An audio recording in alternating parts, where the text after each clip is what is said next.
What are the best neighborhoods in Middleton, Idaho? We're diving into Middleton's top 9 according to me, who's born and raised here and who can tell you a few things about Middleton as I live here and moved here recently from Eagle. So we're gonna dive into Middleton's top 9 subdivisions, so let's go.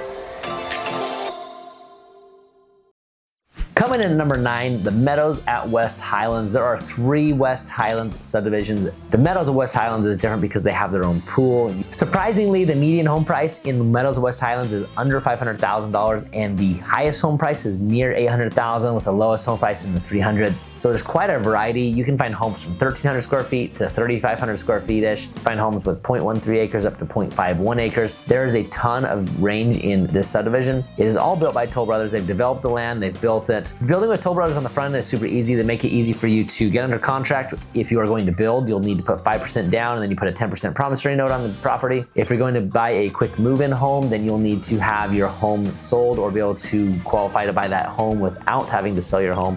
They need non-contingent offers for those quick move-ins. Honestly, really streamlined process. If you've watched my videos, you might be wondering why I'm talking so highly of Toll Brothers. I really do like their home when it's all said and done. There's just some things in the middle of their processes that don't jive well with me. I've been very clear about that. I just put 2 buyers under contract with Toll Brothers in the last couple weeks, and one of them is in the Meadows at West Highlands, and they chose a quick move-in home, and they were able to get that home under contract without selling their home in Denver. Do I like Toll Brothers? Yes. What do I think the best thing about Meadows at West Highlands is? I think it's the neighborhood feel and the pool and the community and the walking paths, all that stuff. That is really enticing. A lot of the people who want to move out to Middleton want a little bit more space. You still can have lots with space, and you aren't surrounded by suburbia America. There's a lot of open field. Also, being next to the high school is a perk.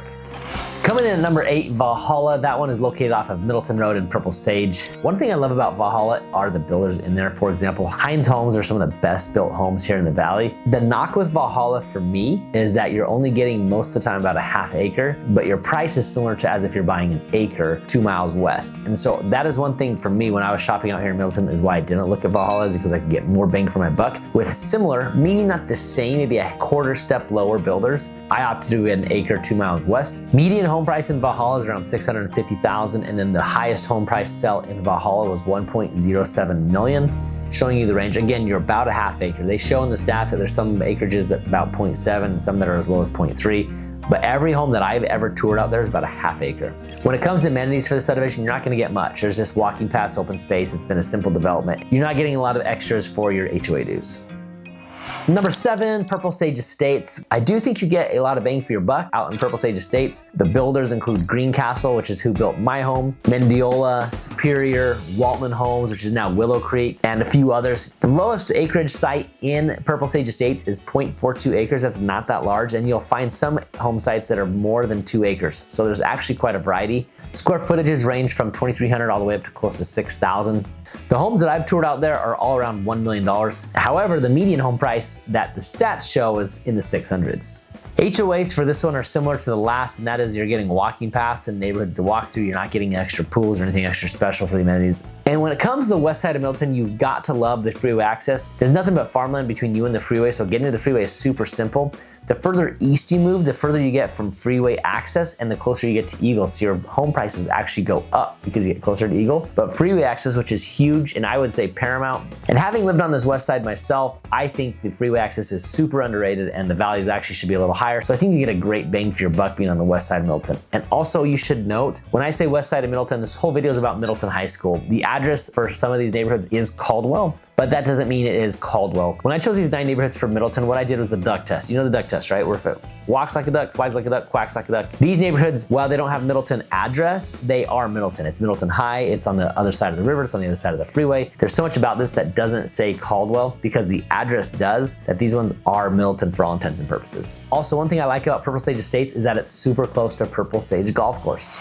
Number 6, Black Acres Estates. This one's located northwest Middleton off of Purple Sage. There's not a lot of sales that have happened here yet, but what we're seeing is half acres for around $900,000. You're looking at Evergreen Construction, Albertsons Construction, and the Lions Construction. 3 builders that I don't have a ton of familiarity with. I do know Albertson from one transaction and the home was beautiful. So that is probably what is accounting for the higher home prices for the acreages because their homes they do build are awesome. And like I said, not a ton of data on the home sales. There was a recent sell at $142,000, 3-bed, 4-bath, 7-car garage on a half acre for about 2,800 square feet. Gives you an idea of where those home prices are at and what kind of bang for your buck you're getting out there. When it comes to amenities, not a whole lot offered again. You'll notice that's a theme in a lot of these subdivisions. The developers, there's actually a few of them and they all kind of know each other, and when they develop these things, they're all kind of on the same page. It's part of what makes Middleton Middleton. There's not a lot of large HOAs and pools, unless you get into the neighborhoods that I mentioned, like at Meadows at West Highlands, that are smaller acreage and more community with the pools. Those ones are far and fewer between when it comes to Middleton.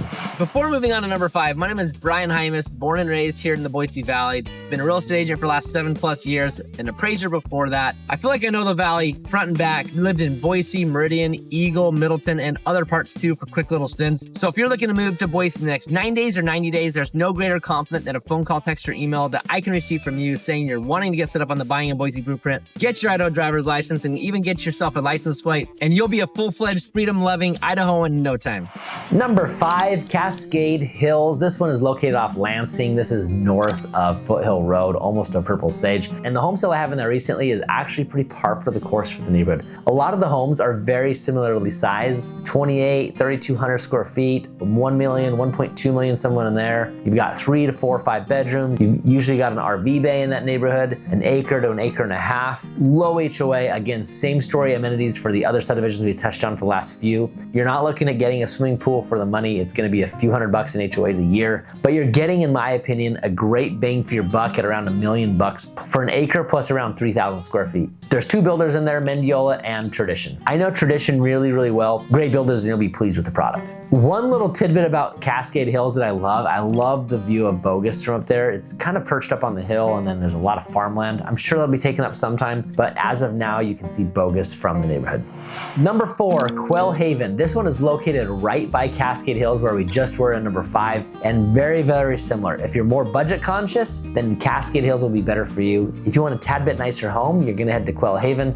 The builders in Quail Haven can charge a little bit more. I think it comes with a reason, because I think the build is a little bit better. I mean, just a little bit. Todd Campbell, Highland, Hallmark, those builders are all fantastic. I absolutely love their stuff. You'll find the median home price in Quail Haven to be around 1.2. The highest home sale price is around 1.6 plus. You're getting the same type of acreage as you were in Cascade Hills, about an acre. I think there's some that are like 0.8 acres, and I think there's some that are a little bit north of 1 acre, but right around that 1 acre mark. HOAs and amenities, again, same story. Not getting a lot. You're gonna get your pressurized irrigation type of thing. Square footages in Quail Haven range from 2,500 to 3,800. One thing you would love coming from out of state, seeing this neighborhood, is it is surrounded by farmland. I tell everyone, if it's farmland, it's not gonna be farmland forever, but for now, it is nestled in nice little farmland, a little rolling hill.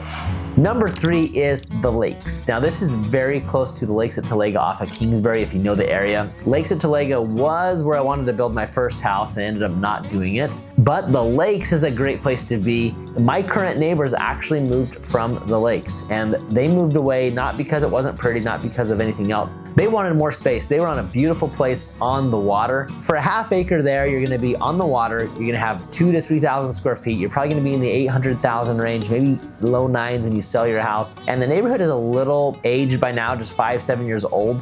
When it comes to lakes, it's gonna feel like the Meadows at West Highlands, but highly upgraded. Better homes, better builders. You have the community pool, you have a ton of lakes. 16 acres of ponds there at the lakes and the lakes at Telaga. So there's a ton for you to enjoy in that neighborhood.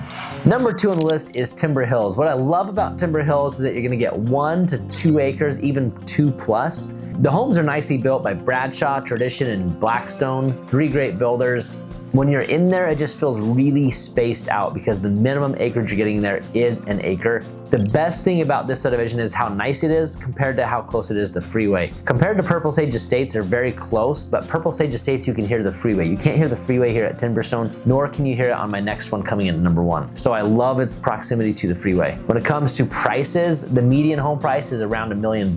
Highest home sale price in that sub is over 1.7. This is one of those neighborhoods when it comes to HOA, you're not gonna get a ton of amenities. It's just gonna be the basics. When it comes to square footages in this neighborhood, you'll find smaller homes, 2,300 square feet, and you also find some monsters, and they also look a lot bigger because it's on a hill. And so you'll find some that are around 6,600 square feet. That takes us to number 1, and we are gonna go to Oakridge. Oakridge is just around the corner, and it's up by Purple Sage Golf Course, and I absolutely love Oakridge. One of my clients bought a McCarter Morehouse home in Oakridge in the spring, and they absolutely love it. And when I walked in, I absolutely loved it too. It looked and felt different than the homes we were looking at. You could tell the workmanship was better, the finishes were a notch better. It was safe to say that just by walking in the home, you could feel it was different. And so it's not just the neighborhood, it's not just the location, being next to the golf course or really close to the freeway, not being able to hear the freeway, but it's the quality of craftsmanship that these homes have. That's why I put it at my number one. Sold one in there and would love to help you get put in there as well. In this neighborhood, they currently have a parade home, another McCarter Morehouse, and it is beautiful inside and out. There aren't a ton of homes in this subdivision. In fact, there's probably only 20 or 30. The acreage sites are anywhere from 1 to 1.2. Square footage is 25 to 4,000-ish. The largest home sale is 1.32. Ours came in at under that, but it was in the higher end of the spectrum, and the parade home is surely gonna go for more than 1.32. I've ranked these at 9 to 1. If I were to build a home, buy a home, have unlimited budget, sure, I'd probably go for Oakridge. But you have to realize each neighborhood has its pros and cons. Even the neighborhood at number 9, great community, great homes, Toll Brothers developed, Toll Brothers built. Then you've got others that only have 2 or 3 builders in there. You've got others that have 10 builders in there, half acre, 2 acres, 1 acre, 500,000, 2 million. You've got quite a large variety. So when it comes to home shopping, you're gonna know what you want best. Take this video, and if you're moving to Middleton, you can watch the next video here, or simply text, email, call me at the number on your screen, and we can get you set up on the Buying in Boise Blueprint. There's no better blueprint that's gonna help you get set in Boise for faster, less money, not missing opportunities, and not overpaying for homes. If that is you, give me a call, text, or email. As a reminder, my name is Brian Hymas, born and raised in Boise, Idaho. I know Boise like the back of my hand. I was born in Boise, went to Meridian High, lived in Boise again, lived in Middleton, lived in Meridian, lived in Eagle, lived in Boise, and lived in Middleton. I've done it all. I've done all those places. And so I actually know the area really well. Was an appraiser for a few years, been doing real estate sales for the last 7 years, but it was an appraiser before that. So I have over 10 years experience in real estate. So if you're moving to Boise next 9 days or 90 days, give me a call, text, or email. So there's no greater compliment that I receive than those texts, emails, phone calls from you. From Eagle to now Middleton, let's do it again. I do think you get a lot of bang for your buck out in purchase, I do think you get a lot of bang. So comparing that to the lowest home sale price at what? $417.87. Oh gosh, what, really? What I love about Oakridge, the finishes are a notch better. The finishes were a notch better. Yeah. And we're gonna dive into the Middleton's night. Ah, shoot, I don't wanna. Oh my heck.